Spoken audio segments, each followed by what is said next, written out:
Bonjour, je m'appelle Antonia Sétine, je suis conseillère pédagogique de français langue seconde au Conseil d'Ottawa-Carleton ainsi que le chef du centre d'Ottawa-Carleton.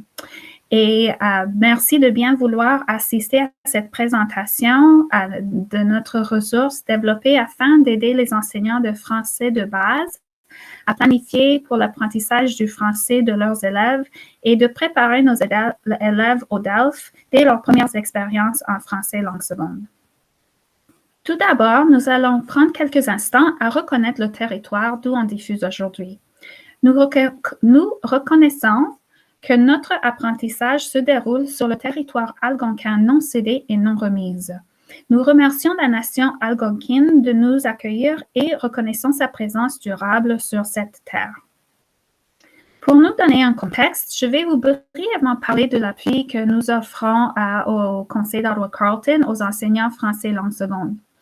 Notre tâche comme conseillère pédagogique français langue seconde au Conseil d'Ottawa-Carleton, c'est d'appuyer les enseignants à combler les besoins de nos élèves dans leur apprentissage de la langue française.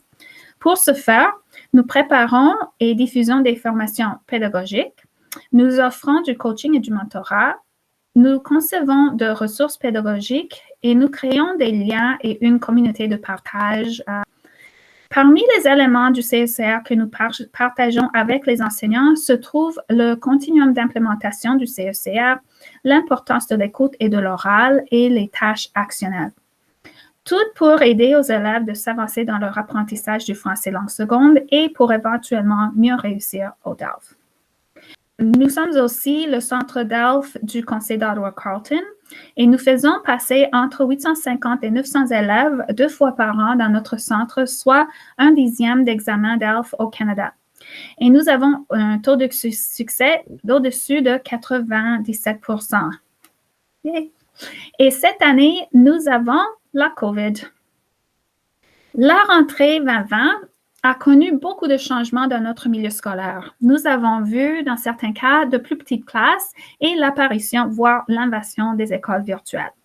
Cette ressource que nous partageons avec vous est donc née du besoin du grand nombre de nouveaux enseignants ou bien des enseignants avec expérience, mais qui enseignent le français de base pour la première fois à cause des circonstances inhabituelles de cette rentrée.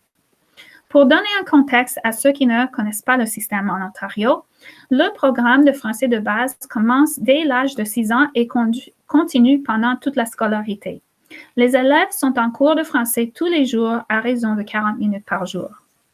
Pour aider à ces enseignants nombreux, notre direction a demandé à notre équipe de conseillères pédagogiques français langue seconde de concevoir un outil de planification à long terme que les enseignants de français de base puissent utiliser dans leur planification. Nous avons donc profité de la situation pour concevoir un continuum de tâches actionnelles qui pourrait non seulement faciliter le travail de planification des enseignants, mais aussi servir comme modèle de meilleure pratique en mettant en valeur les principes CECR. On s'est dit, allons mettre en pratique ce que nous prêchons depuis des années. Et éventuellement, nous serons en mesure de mener les élèves de français de base à mieux réussir leurs examens DELF. En fait, c'est une ressource qu'on aurait dû développer il y a longtemps. Et voilà maintenant, elle s'avère un de ces cadeaux inattendus de la COVID. Avant de commencer notre continuum, il a fallu qu'on se construise une compréhension commune d'une tâche actionnelle en équipe. Nous nous sommes mis d'accord sur 3 critères d'une tâche authentique ou actionnelle. Tout d'abord, une tâche actionnelle entraîne une communication avec une fin réelle, un but, un résultat, pour que les élèves apprennent en français et non seulement le français. Les élèves, même ceux qui ont des compétences limitées en français, utilisent la langue pour faire quelque chose de significatif. Ensuite, la tâche actionnelle fournit le contexte de la tâche grâce à une situation réaliste et pertinente aux élèves. Une situation qui se présente dans leur vie actuelle et qui pourrait se présenter dans d'autres contextes.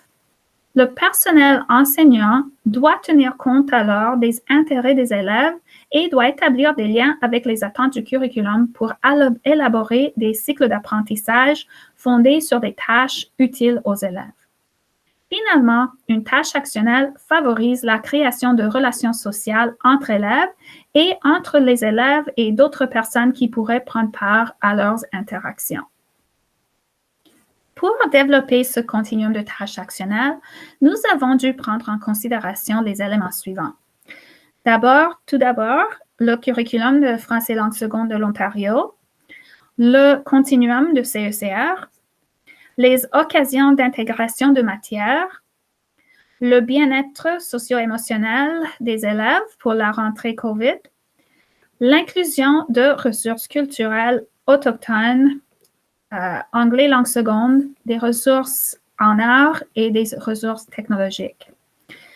Et une itération de thèmes, de lexique, de structure de phrases. Voilà alors un survol des composantes de notre continuum de tâches actionnelles pour le français de base. Tout d'abord, on peut voir une question pour guider l'apprentissage. Ensuite, il y a la tâche actionnelle que les élèves auront accomplie à la fin du cycle d'apprentissage. Ensuite, nous avons une page ressources, ce qui est un document en évolution qui offre l'exemple d'un plan de leçon pour le cycle d'apprentissage et inclut les attentes, les ressources, des pistes de différenciation et de technologie. Nous incluons aussi les thèmes auxquels on touche, les actes de communication nécessaires pour accomplir la tâche actionnelle et aussi les formes de communication qui seront utilisées. Si nous examinons de plus près quelques exemples de tâches, vous allez remarquer que les éléments reviennent d'une année à l'autre, mais deviennent de plus en plus complexes. Par exemple, il y a une itération de compétences pour pratiquer et bâtir sur les apprentissages antérieurs. De cette façon, les élèves vont revoir ce qu'ils ont appris auparavant afin de pouvoir pratiquer les compétences déjà acquises et pour approfondir leurs connaissances et améliorer ces compétences au fil des années. Il y a également une progression de complexité, de tâches, d'actes de communication, de formes de communication et de réflexion demandée de l'élève pour réussir à la tâche. Voici alors un aperçu d'une page ressources. Alors, on commence déjà avec l'année et le mois proposé pour la tâche. Il y a un lien aux autres matières pour faciliter l'intégration des matières.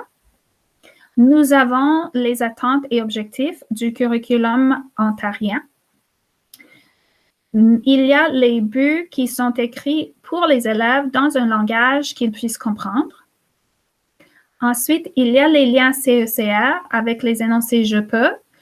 Ces énoncés sont utiles pour l'enseignement, pour les portfolios et pour déterminer les prochaines étapes pour un élève.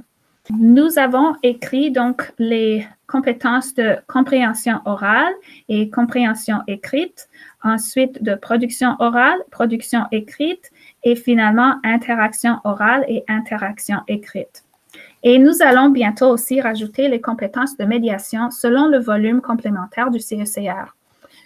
Comme vous voyez, notre outil est un travail en évolution et récemment, on s'est rendu compte de cette lacune et nous allons donc remédier ceci en ajoutant les compétences de médiation. De même, si jamais vous décidez d'utiliser notre outil, envoyez-nous de la rétroaction et des idées pour qu'on puisse l'améliorer. Ensuite, donc, il y a un espace pour la tâche authentique et avec des vidéos accompagnatrices qui expliquent ce que c'est une tâche actionnelle, comment développer une tâche et inclure les sous-tâches, comment enseigner les structures de phrases nécessaires pour accomplir la tâche, par exemple. Les sous-tâches, ensuite, comprennent des compétences et du vocabulaire à apprendre pendant le cycle d'apprentissage et qui vont aider l'élève à accomplir la tâche. Et évidemment, les enseignants doivent déterminer les phrases dont leurs élèves ont besoin, mais c'est un point de départ. Nous avons inclus quelques enregistrements d'1 à 2 minutes pour démontrer comment enseigner les structures de phrases en utilisant l'approche neurolinguistique. Les élèves peuvent se servir de tels enregistrements pour les réécouter après une leçon ou pour pratiquer de façon asynchrone. Ensuite, nous offrons 2 activités possibles que l'enseignant peut faire avec les élèves au début du cycle d'apprentissage, justement pour déterminer les besoins des élèves. Et finalement, il y a des ressources disponibles en ligne pour l'élève qui peut les utiliser pendant un apprentissage synchrone ou asynchrone et pour l'enseignant qui veut approfondir sa compréhension ou faire de recherche supplémentaire. Allons voir maintenant un exemple d'une de ces pages ressources. Alors voilà, on peut noter que c'est une tâche actionnelle proposée pour la 4e année et on peut voir tout de suite les attentes du curriculum et les objectifs du curriculum. Je voudrais aussi souligner la composante ici en rouge. Normalement, en salle de classe, on voit donc que les enseignantes commencent avec l'oral, l'écoute des élèves, on progresse vers le parler, ensuite lecture et écriture. Et une fois que l'élève a produit quelque chose en écriture, le cycle d'apprentissage s'arrête. Mais nous proposons ici des façons de continuer, en fait, le cycle d'apprentissage. Donc, une fois que les élèves ont écrit quelque chose, il s'agirait de les laisser faire lire leurs écrits par d'autres élèves et ainsi d'avoir un partage des écrits. Ceci peut être une façon de motiver les élèves parce qu'en fait, ils sentent un besoin de faire un bon travail à l'écrit parce qu'ils savent que les autres élèves vont le lire et ils savent qu'il va y avoir une raison pourquoi est-ce qu'ils écrivent leur récit à part du fait que l'enseignant va le lire. Et donc, une fois que cet partage se passe, les élèves peuvent parler de qu'est-ce qu'ils ont lu chez un, chez l'autre. Ça ouvre en fait une autre conversation et ça nous ramène à l'oral justement pour faire un boucle de littératie si on veut. Alors ensuite, on voit les buts et on a des considérations pour l'évaluation. Y inclut comment bâtir un portfolio de langue. Ensuite, il y a la situation de la tâche elle-même et des suggestions de sous-tâches avec les vidéos qui expliquent comment faire ces choses-là. Et les enseignants peuvent donc utiliser les suggestions que nous proposons ou, dépendant des besoins de leurs élèves, peuvent développer leur propre sous-tâches. Ensuite, nous avons les descripteurs CECR. Et nous avons les 2 activités proposées pour mieux connaître les élèves et de savoir où sont leurs compétences en français avant le cycle d'apprentissage. Ensuite, des considérations de différenciation, les ressources pour les enseignants et les structures de phrases possibles. Et finalement, il y a les ressources que nous proposons pour les élèves en 4 catégories. Donc, vidéo, lecture à haute voix, images et chansons. Finalement, à la fin, nous proposons quelques pistes technologiques. Alors, voici l'exemple d'un de ces cycles d'apprentissage. Et voilà, je vous remercie alors d'avoir assisté à cette présentation. Dans le but de partager afin d'améliorer nos pratiques pédagogiques du français langue seconde, nous vous invitons de survoler notre source, d'offrir de la rétroaction, voire de vous en servir. N'hésitez pas à me contacter à l'adresse courriel antonia.cetin@ocdsp.ca pour continuer la conversation.